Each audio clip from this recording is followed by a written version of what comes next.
Thomas down the mine.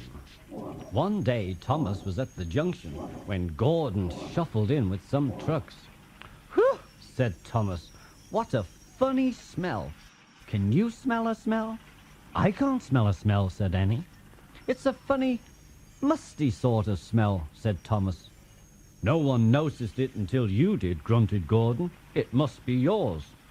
Not long ago, Gordon had fallen into a dirty ditch. He knew that Thomas was teasing him about it. "Annie and Clarabelle, do you know what I think it is?" said Thomas. "It's ditch water."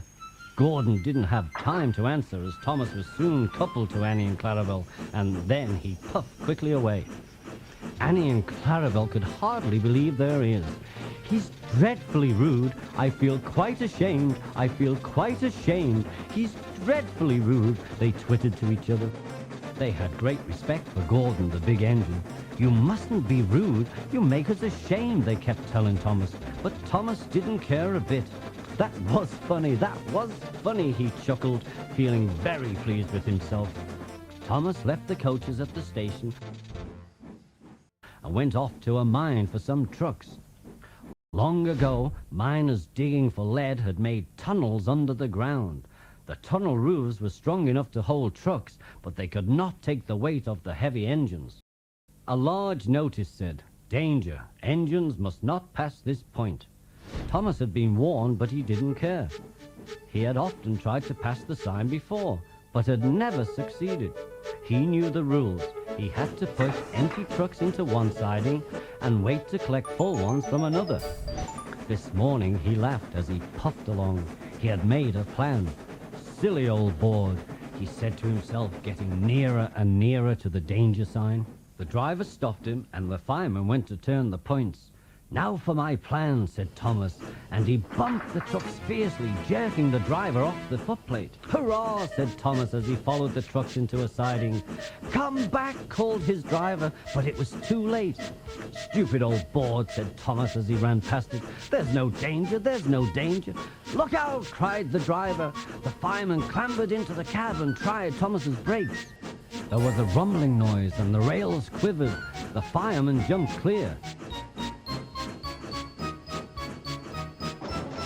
Then the rails sagged and broke.